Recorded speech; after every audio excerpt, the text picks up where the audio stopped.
Y en ese sentido, pues la propuesta es a trabajar en conjunto por solucionar esa problemática de manera integral, como lo mencionaba el maestro Orlando Falsborda, y una propuesta que sale de su trabajo también con las propias comunidades, y es el socialismo raizal en esa medida, y es trabajar por un país que integre todas las comunidades y que solucione de manera integral también los problemas de todos, o sea, tanto de estudiantes, trabajadores y comunidades.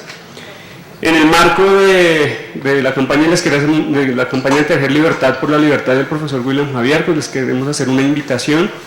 El 18 de enero del 2010 se va a realizar la audiencia preliminar y pues estamos en unos esfuerzos de solidaridad también para acompañar ese día, quienes nos puedan acompañar en la audiencia, que es el lunes 18 de enero a las 9 de la mañana, en la carrera 29, número 1845, en los juzgados de Palo Quemado. Entonces su presencia es muy importante, el acompañamiento y la solidaridad que pues solicitamos en este espacio también, en todos los que podamos hacer parte, es acompañar esta audiencia por la libertad del profe William Javier.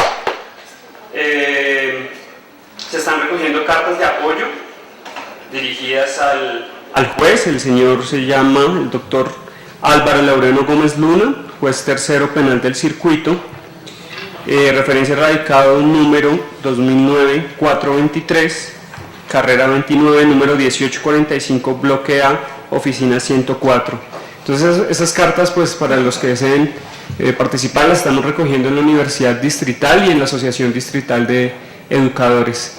Pues nuevamente un abrazo solidario a todos los que convocan en parte del evento y muchísimas gracias por el espacio.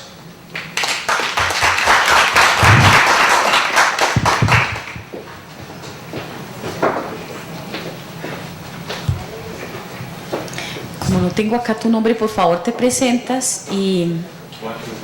Juan de Dios Mosquera.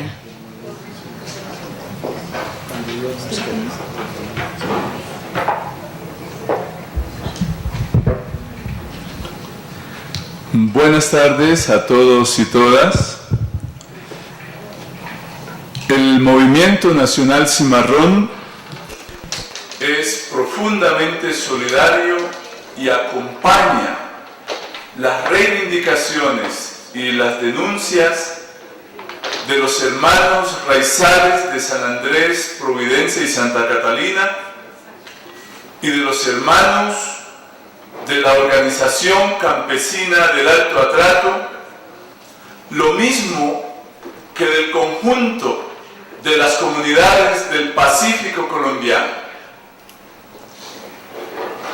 En estos momentos, lo que nosotros apreciamos es que las consecuencias de la esclavización siguen vivas en la sociedad colombiana, afectando a los pueblos afros y a los pueblos indígenas. Y el tema de la tierra, el tema del territorio, no es otra cosa que la negación histórica del derecho a la propiedad sobre las tierras que antes de la República de Colombia nuestras comunidades estaban poseyendo y construyendo. Cuando creíamos que las tierras, nuestros territorios del Pacífico, eran del pueblo afropacífico, los bisnietos de los amos declaran reserva forestal desde la frontera con Panamá hasta la frontera con el Ecuador, despojándonos del derecho de dominio, despojándonos de la propiedad del territorio. Cuando creíamos que las minas, donde habíamos trabajado esclavizados, esos territorios mineros eran nuestros, declaran los bisnietos de los amos que el subsuelo es del Estado. Y no tenemos nada en este momento. Hoy, el gobierno del presidente Uribe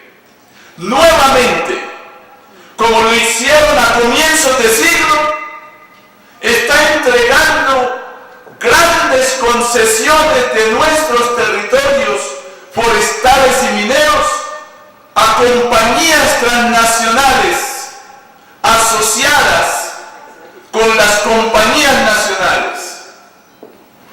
Y nos despojan, nos desalojan, nos mandaron los grupos paramilitares y a nuestras organizaciones, a nuestros líderes, los siguen amenazando, los siguen asesinando. Hoy, desde el movimiento Cimarrón, tenemos que seguir reivindicando la necesidad de una revolución afrocolombiana. Tenemos que cambiar esta situación y decir basta ya. Tenemos que fortalecer el proceso organizativo de los pueblos del Pacífico y tenemos que conquistar voz a través de la construcción de nuestro propio proyecto político étnico afrocolombiano. No tenemos voz, no tenemos representación, no tenemos líderes que interlocuten con el Estado en las compañías reivindicando los derechos históricos afrocolombianos. Hoy, nuestro pueblo debe reclamar también en la Defensoría del Pueblo. Deben estar ahí defensores delegados afrocolombianos asumiendo las tareas y las reivindicaciones del pueblo afrocolombiano. Y en la Procuraduría, lo mismo. Necesitamos voz, necesitamos representación y las instituciones de control deben tener a profesionales afrocolombianos al frente de las reivindicaciones de nuestro pueblo. Y finalmente, el gobierno colombiano no está respetando los mandatos de la Corte Constitucional y la Corte Suprema. No está respetando los mandatos y convenios internacionales.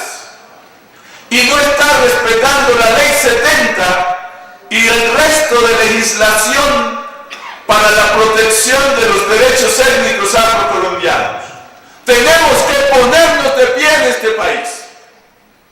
Tenemos que llenar el Congreso de la República con líderes honestos, capaces, comprometidos con el pueblo afrocolombiano y con el conjunto de los colombianos excluidos y pobres. La Organización del Alto Atrato, la ASIA, las asociaciones de los consejos comunitarios del Pacífico deben movilizarse a Bogotá, no solo por el título colectivo, es la defensa del conjunto del derecho a la vida de nuestros pueblos. Debemos en este momento lanzar una gran campaña internacional de presión al gobierno colombiano por los derechos afrocolombianos. Y debemos exigir del Senado y la Cámara de Representantes que le exijan al INCODER la titulación del territorio colectivo del Alto Atrato. Es un derecho. Esas comunidades tienen ahí más de 300 años, comunidades cimarronas que llegaron ahí luchando por su libertad. Todos nosotros debemos unirnos para salvar a Colombia, porque los bisnietos de los amos han estado destruyendo el país desde hace 200 años. Nosotros somos la esperanza de la nación colombiana. Muchas gracias. Tenemos que acogernos al tiempo porque si no va a haber el corte de televisión y los demás saludos no alcanzan. Entonces pedimos también al delegado de ser muy breve, vocero de la red Fundecon para la audiencia. Muy buenas tardes a todas y todos. Escuchando aquí a los compañeros de la población raizal y de los afrodescendientes, de todas sus problemáticas, de cómo han sido excluidos de sus tierras, de todos los derechos que a partir de la entrada en vigencia de la Constitución del 91 han sido vulnerados, y que el Estado debía de haber adoptado algunas medidas legislativas para reconocer sus derechos de las poblaciones afrocolombianas, palenqueras y raizal. Pero vemos que el Estado no hace absolutamente nada, la justicia no hace absolutamente nada, y vemos cómo el derecho de la propiedad sobre sus territorios ha sido la peor exclusión.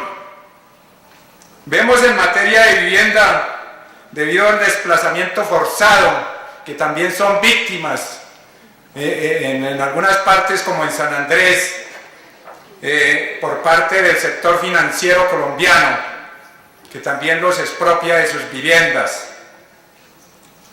Y vemos que el derecho a la paz ha sido vulnerado, está en nuestra Constitución, 18 años, y parece que no existiera, parece que no estuviera. Y yo sí tengo que hacerle el reclamo aquí, ya que está el señor representante de la Defensoría del Pueblo. El Ministerio Público debía de pronunciarse. Usted ha hablado cosas muy bonitas acá, pero no vemos al defensor del pueblo pronunciándose públicamente, que haga pronunciamientos a diario públicamente sobre todos estos atropellos. Y vemos que la Procuraduría parece que no existiera, y aquí el artículo 277 dice: vigilar por el cumplimiento de la Constitución, en el numeral 1, proteger los derechos humanos, defender el interés de la sociedad. Y el Ministerio Público no aparece por ningún lado, y menos el gobierno del Estado, y menos nuestros legisladores. Aquí hoy vemos este escenario donde debían de estar escuchando al pueblo, pero no lo vemos por ningún lado. Cuando necesitan votos aparecen. El Estado colombiano, un Estado ilegal, ilegítimo, que no ha hecho sino hacer el país de propietarios, que pregonaba en su campaña, pero de propietarios para las multinacionales y transnacionales, yo creo, porque para el pueblo colombiano ha sido un país de despojados, destechados, desplazados y desterrados. Eso es lo que ha hecho este Estado que tenemos y que llevamos hoy ya para cumplir el segundo mandato, y Dios quiera que no sea reelegido un Estado de estos, porque sería reelegirnos para mandarnos a la absoluta pobreza, a la indigencia. En ese sentido, pido al pueblo colombiano que nos acompañe en estas luchas, de nuestros compañeros raizales, de nuestros compañeros afrodescendientes, y todas las problemáticas que hay en la salud, en la educación, en la vivienda, en el trabajo, que hoy no hay trabajo. Por eso pido solidaridad con los compañeros, y somos solidarios como Red Fundecon, somos solidarios con nuestros compañeros raizales y con nuestros compañeros afrodescendientes. Muchas gracias.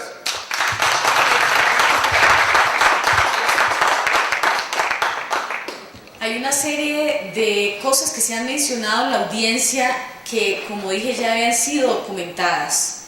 Tenemos que decir con gran preocupación que muchas veces los organismos tienen conocimiento de estas exigencias, de las denuncias, de las demandas, más sin embargo no se hace nada frente a acciones reales que lleven al respeto integral de los derechos humanos. Entonces, nuevamente tenemos que decir que vamos a presentar nuevamente ante la Fiscalía, la Procuraduría, la Defensoría las exigencias de las comunidades.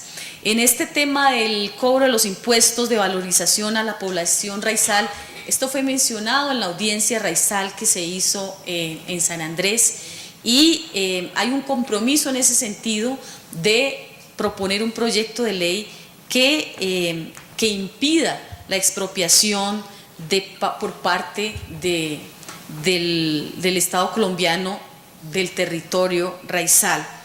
En anterior audiencia también se mencionó y se documentó el tema del etnocidio, y se presentaron pruebas de que se estaba avanzando frente a un inminente etnocidio de la población raizal.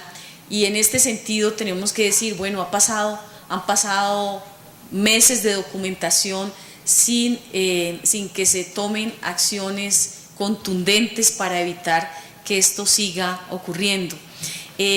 La organización como POCA ha venido en varias oportunidades al Congreso de la República, ha hecho cabildeo con senadores, representantes, ha acudido a todos los organismos y lleva más de 10 años en esta exigencia por la titulación colectiva. Esperamos que se pueda contribuir a través de la labor que hacen las comisiones a que estas exigencias no puedan pasar décadas y décadas la población exigiendo derechos que obviamente no tendrían por qué ser peleados en la forma que se pelean, porque precisamente son derechos. La documentación extensa que mandaron las organizaciones en términos de la necesidad del respeto a la vida, a la honra, la necesidad de que se den plenas garantías y libertades para la población raizal, también continuamos ahí en una grave situación de desventaja, a pesar de toda la jurisprudencia que hay, no solo en los tratados y los convenios internacionales, sino también en la Constitución y el compromiso que hay de la Constitución en el sentido del pleno derecho, del cumplimiento de los derechos fundamentales. Yo creo que en ese sentido la parte que corresponde a escuchar y a recibir la documentación la hemos hecho. El compromiso que tenemos que hacer al lado de los movimientos sociales, al lado de las víctimas y al lado de las organizaciones es seguir insistiendo, seguir trabajando, seguir luchando hasta que haya la plena garantía de que estos derechos se cumplan. Hay una intensa agenda en este 9 y 10 de diciembre con objeto de la conmemoración del Día de los Derechos Humanos, en forma específica como lo presentaron los del movimiento estudiantil, y con lo cual estamos supremamente comprometidos y comprometidas en el tema del acuerdo humanitario, en el tema de los presos políticos y en esta intensa agenda de estos días se añade el tema de las audiencias, que ya fue presentado por el vocero de Tejer, y estaremos entonces pendientes de hacer una audiencia porque las peticiones de las organizaciones de víctimas, en el sentido de que la situación de los presos, de la gravedad de la situación de los presos políticos no da espera. Es un campo en el que muchas organizaciones han trabajado también por años sin respuesta, y yo creo que el compromiso de las comisiones, tanto de Senado y Cámara, de sacar adelante esta audiencia debe ser de mucha importancia. Esta audiencia de la comisión, al igual que Oscar mencionó otras audiencias que tienen que ver con el maestro William Javier Díaz y una audiencia que habrá en diciembre con el maestro Miguel Ángel Beltrán. Hay otra serie de peticiones en este mismo auditorio. Hicimos hace un par de meses el encuentro internacional en el tema de las bases militares.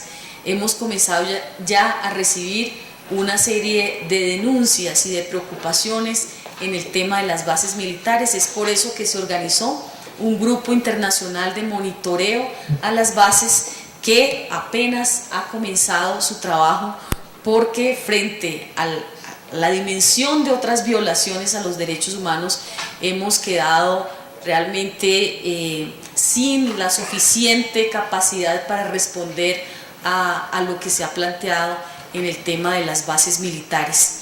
Igualmente, la testimoniante sobre el tema de las mujeres y la situación de las mujeres afrodescendientes, raizales, es un tema de gran preocupación. Acompañamos también hace una semana la marcha del Día de la No Violencia contra las Mujeres, y ahí hay toda otra deuda pendiente en el tema de la violación a los derechos integrales de las mujeres.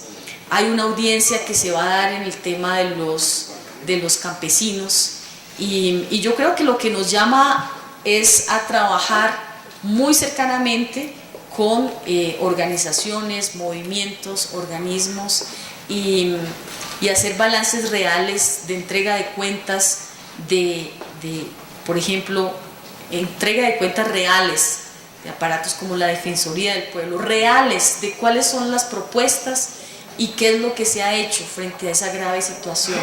Igualmente, Procuraduría y Fiscalía, a quienes les entregamos volúmenes de las denuncias de las víctimas, y que esperamos que más allá de un espacio nuevamente donde contamos la tragedia que se vive en todo el país, se puedan tomar acciones reales, contundentes, que lleven a la superación de tan grave situación, o de lo contrario, que realmente podamos entrar en unos diálogos. Si está la ineficiencia, bueno, ¿qué podemos hacer para que estas realidades se transformen? Entonces les damos muchas gracias, especialmente al equipo de trabajo aquí, al de la cabina de sonido, a la grabación de televisión, una enorme gratitud a las comunidades que hicieron un esfuerzo, como la comunidad del Chocó y la comunidad raizal de San Andrés, por llegar hasta aquí. Este es un costo enorme, económico, físico, un desgaste de volver y contar una y otra vez la historia, esperando que hayan soluciones, salidas, poniendo la esperanza en que espacios como las comisiones den resultados, y ojalá pues esta historia que se ha mantenido por tantas décadas podamos ponerle un fin a la enorme tradición de violación a los derechos humanos que han tenido que venir tantas veces las comunidades a denunciar. Y muchas gracias a los movimientos que acompañaron la invitación. Tuvimos un enorme problema porque que fuera un viernes, esto debido al tema de auditorios para las audiencias que no había, y en todo caso cada uno de los puntos mencionados vamos a tratar de darle un seguimiento, o si no, en todo caso, contarle a las víctimas que hacemos un gran esfuerzo y no obtenemos respuestas ni obtenemos acciones que contribuyan a la transformación de estas realidades. Muchas gracias.